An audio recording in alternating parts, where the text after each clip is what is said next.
I have some great HOA stories for you today, and you're going to love that title story too. Here's our first one.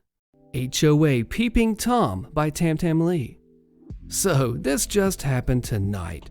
We've had this weirdo from the HOA who walks by our house on a private road at like midnight, located in a rural mountain region, and sometimes stands at the driveway, and other times flashes our security cameras with a flashlight at night. Tonight, I was dropping bags of soil from the back of my car at 9:50 p.m. at the foot of my driveway where I need to reinforce the soil there.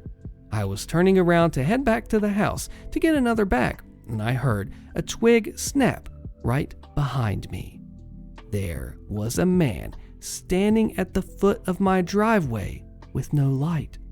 I think I gasped or something, and I ran back into my house as my family members were on the porch. I said to my family member loudly, "I told you to help me with the lantern at the road. There is this weird man standing there in the dark." He heard me say this and stood at the foot of the driveway yelling, "Can I help you? What's wrong? You need a hand with something?" He kept repeating this, and I recognized him as one of the HOA butts who has been involved in harassment against us. He wasn't moving and kept repeating, "Can I help you? What's wrong?" My family member then walked to the end of the driveway and stood there in the light. She just stared him down. I joined my family member at the foot of our driveway with a lantern. He then referenced the HOA, saying basically, "You're the people the HOA doesn't like." I said to him that I find it weird that he is hanging out at the foot of my driveway in the pitch dark without a light. He said, "It's called night vision." And I said, "Yeah, more like peeping Tom." He then left. So do you think this is creepy? I don't think I can really do anything about it, but I'm pretty sure he was peeping on us in the dark because he was like right there on the road and I never saw him. My family member wanted to report it to the police, but he's just going to say that he was walking around at night. I find it super creepy he's using night vision, which he could use to look into people's houses at night. Commenter asked OP a great question and he replies, "Get security cameras and light this dude up. This is targeted harassment." And OP says, "Well, I actually have cameras. I think I have to look into some better ones though, since they only record in 30-second intervals and they skip some action between intervals. I have faced a lot of harassment from the HOA, and I personally know this is targeted." He even mentioned the HOA and our dispute with them, so he clearly knows who we are. I honestly don't think the police would do anything about one incident, but I've been collecting videos of him acting strangely, and eventually I think they will paint a picture of targeted harassment. The commenter replied, "Ring records sound as well. Place one well to capture his normal activities and save the videos every time. It establishes a pattern that gives you foundation for legal action. A well-placed battery-powered one should work well and captures night vision too. Find a nice tree to screw it into so that it can capture sound and confront the jerk every time. That way, you can capture him talking about the HOA, which gives you foundation to sue him individually and the HOA as its representative. I'm not a lawyer, but that's what I've read and had advice on in the past." And OP says, "I think I'm going to try several different camera types as you say. I currently have a blue ADT. I actually, fortunately, got him on audio on this incident mentioning the HOA, and that was very clear in the video. Unfortunately, since blue only captures in 30-second incidents, it skips some of the incident, but it got a lot of it. In my opinion, he looks pretty strange, since for some of this, he is like standing in the dark at the foot of the entrance, calling out, 'Can I help you?' again and again. But definitely going to look into installing some additional cameras." Dear Reddit, my neighborhood is creating an HOA. Can I fight this? My husband and I moved into the neighborhood almost 3 years ago. There was a rumor going around then that an HOA might start up at some point. But at that point, the neighborhood had been established for like 10 or 15 years, and it wasn't likely that it would happen anytime soon. So we moved into this neighborhood partly to get out of an overly restrictive HOA, so we weren't too keen on the idea anyway. But obviously, we knew we were taking a risk. Fast forward to this past Saturday. We get a packet in the mail from a local law firm that includes the covenants of the HOA. It's poorly written and vague, but a letter accompanying the covenant says that there will be a meeting to elect the HOA board next week. Some of the problems I have with the covenants. So first off, an approval committee has already been created, comprised of members of the law firm sending the covenants. Seems sketchy. Next up, the approval committee must okay any change to the exterior of a house and the acreage around that house, ranging from things like construction of additions, sheds, fences, and dog houses, to restricting the colors and materials of construction. That includes fences which are limited to white or hunter green. Our neighbors who just put up a black fence spanning their 2-acre property are gonna be ticked for sure.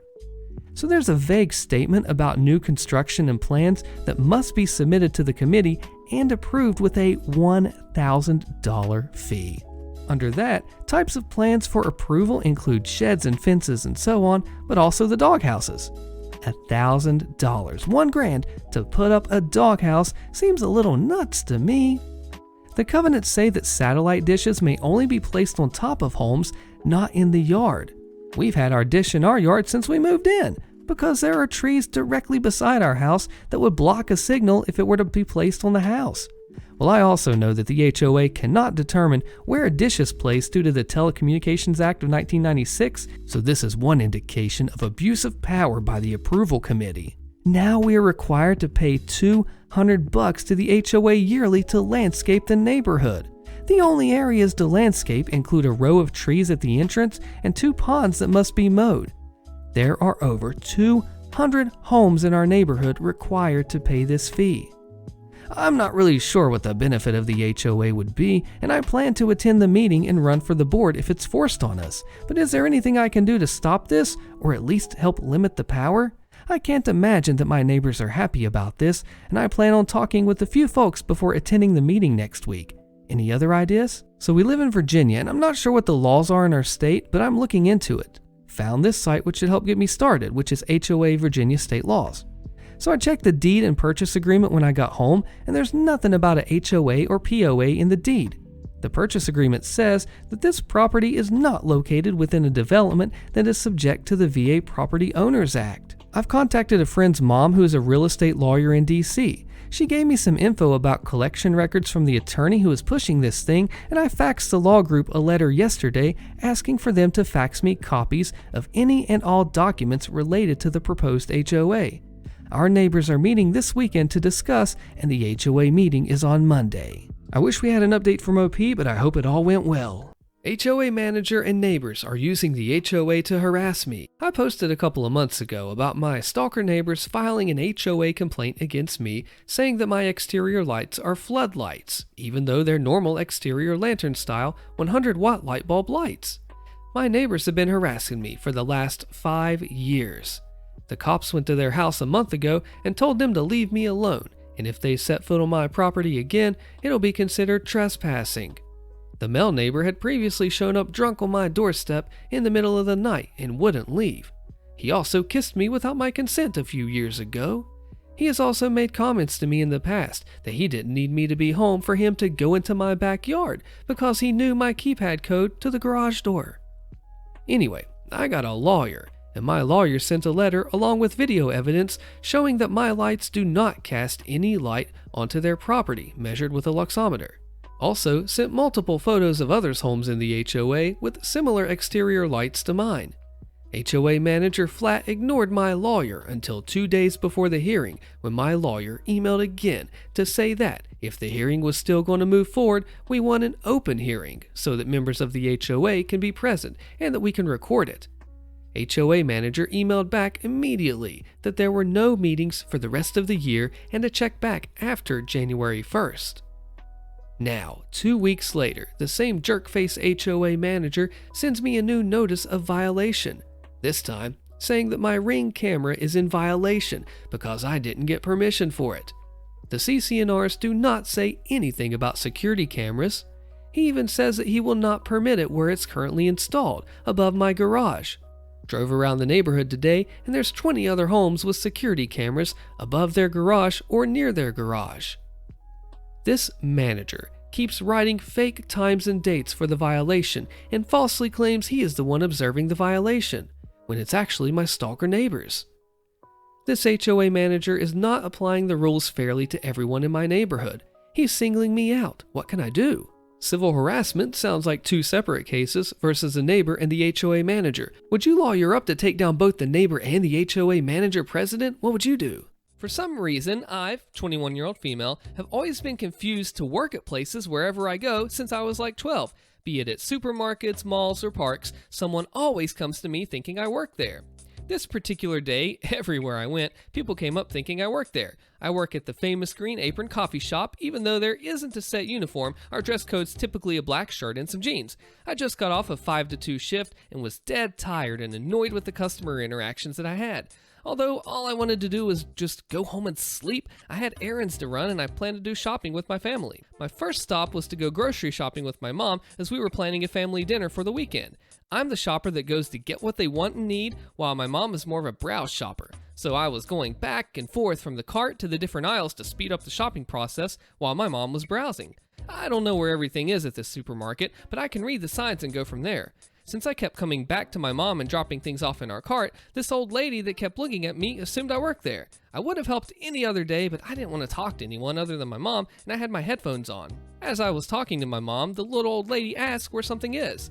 The interaction was in Spanish, so not everything would be translated word for word. She said, "Girl, do you know where this item is?" I can't remember what she asked for. And I quickly turned to her and say, "Sorry, I don't work here," and continued speaking with my mom and asking what else she needed. I can't really blame the lady for thinking I worked there, given how I was asking my mom what she needed, but I wasn't wearing the green shirt and the black apron that the employees wear, and I had my headphones on. However, this lady was set on having me help her. I noticed the old lady watching me ever since me and my mom went inside the spices aisle, so I was able to see who was with her shopping. Since I didn't help her, the old lady sends her grown daughter to ask me a question. Once again, I say, "Sorry, you don't work here." And I didn't process that they were family yet until they sent their toddler granddaughter to me. The little girl asked, "Excuse me, do you know where this is?" I was getting quickly annoyed by this family not taking a hint, but I wasn't about to snap at the poor girl. Again, I say, "Sorry, sweetie, but I don't work here. Please tell your family to stop bothering me." And then I turned to my mom, begging her to finish with her shopping. My mom looked at me disapprovingly for not helping this family. Before I can refute, I feel myself being grabbed by the shoulder and turned. This man I've never seen before angrily shouts at me. "Why are you only helping this woman and refusing to help my family? They even sent my 5-year-old daughter and you wouldn't help her." Even though all I wanted to do was scream and punch this guy for grabbing me roughly, I put on my customer service persona to defuse the situation. "Sir, I'm sorry that your family has confused me for someone that works here, but if you look for someone with a black apron, I'm sure they'll be glad to help you out. I'm shopping here with my mother and helping her out. Maybe if you do the same, your family wouldn't have asked me. Have a great day." And I forcibly grab my mother in the cart and fast walk out of that aisle. I was shaking in anger and anxiety. That family probably, finally, accepted that I didn't work there because I didn't see them again while we were in line. While on the car ride back, my mom told me that man wouldn't have screamed at me if only I'd helped the old lady. I looked at my mom in disbelief, but chose to ignore her and not say anything. Putting that interaction behind me, I went to the mall with my twin brother and sister. Still wearing my black shirt and having headphones on, I went about shopping. We went inside the Disney store to buy a present for our niece. I was already done and paid for my present, so I was just looking around while my siblings were still deciding what to get. From the corner of my eye, I see this mom walking towards me, flagging me for my attention. I just look at her blankly, and then she registered I didn't work there. A simple sorry would have been fine, but she just had to put the blame of mistaking me for an employee on me. "It's just that you were wearing a black shirt. I thought you worked here. Maybe don't wear that so you don't confuse people." I just shrugged my shoulders and said, "I don't care." Moving to different stores and buying things I wanted, I was the first one done with my shopping, so I asked my sister for the car keys so I can drop off my things. Looking for the entrance we came from, I was walking everywhere around this department store. This department store uniform is black pants and a black shirt. Mind you, I have headphones on and carrying multiple bags. I'm walking towards the entrance where I think we parked, and two ladies are walking the opposite direction towards me, one in a wheelchair and the other pushing her. The one in the wheelchair snaps her fingers at me and starts to talk, but the one pushing her says something along the lines of, "Leave her alone, she doesn't work here." The one in the wheelchair then rudely questions, "Why would she be wearing a black shirt then if she doesn't work here? She needs to do her job, she's wearing a black shirt." Should I have ignored her comment and went my merry way? Absolutely. Did I say things and act a bit too far? Probably. But I was so tired and fed up of having these people just speak to me so rudely and blame me for things I have no control over. I was off the clock and still had people screaming at me just because they thought I was a worker. And I snapped at this lady. So I bent down to be at this lady's eye height. What am I supposed to wear then? I can't freaking wear a black shirt now because you're too dense to see that I don't work here? I got headphones on and I'm carrying different bags from other stores. You know what? You look like you work here. You're wearing a black shirt and you don't know where the things are? Call your manager over here. You're a terrible employee. The lady just looks shocked and is gaping at me and stuttering, and the other lady's just pushing her, just looks down in embarrassment and mumbles an apology and rolls the woman away quickly. I just stand there taking deep breaths, just to calm myself down. Eventually, I find the car and just wait for my siblings to come back. Haven't worn a black shirt since then, aside from when I work, but I still get confused as an employee. I guess I just have the look of an employee everywhere I go. I work for a pretty large security company that has a contract with the absolute biggest employer in the city. This is where I work security for. I also live in a security protected apartment complex. Plot twist, it's protected by the same company I work for. My apartment was right next to the clubhouse. This was where security parked. Some background information. The company as a whole uses tan shirts for supervisors and white shirts for officers, but the specific contract for this employer dictated that supervisors wore white shirts and officers wore blue. I'm a supervisor. To top it off, my apartment complex is only a 5-minute drive, 15-minute walk from where I work. On this one particular day, I had just gotten off at 8 a.m. from a 12-hour shift and have exactly 8 hours before I had to be back in for another 12-hour shift. I also had to deal with an employee of the company I protect trying to start fist fights and punching me in the face just 20 minutes before my shift ended. So I was already on edge. I pulled up my car to the front of my apartment and, being the friendly introvert that I am, waved to the security guard who was looking directly at me and then went towards my front door. As I was moving through the big key ring to get my key out, my shoulder is grabbed and I am violently turned around. Still haven't been able to settle down from the incident at work. I put the guy who grabbed me over the railing and on his head. He wasn't injured or anything, it just took him a minute to get up, as though he went a full 180 in under a second. When I realized it was the security guard of the complex, I walked over and tried to help him up. He fired off at me. "You aren't allowed in the residence apartments. I'll have you fired for this." Now, I have seen this guy a few times when I went to check the mail, but he seemed not to recognize me. I can fully understand. I see 500 people walk in and out where I work, and I never bother learning names unless 1. I work with you every day, 2. You're one of the big shots who can actually fire me in that instant, and 3. Cause trouble frequently.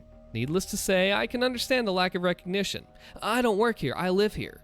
"BS," he immediately responded once he got back on his feet. "I know our uniform. You're the new guy supposed to be relieving me." He grabbed my arm and tried to show me where the car was. "Remove your hand from my arm or I will remove it from yours." I was already done and looking at most, 6 hours of sleep, still in fight mode.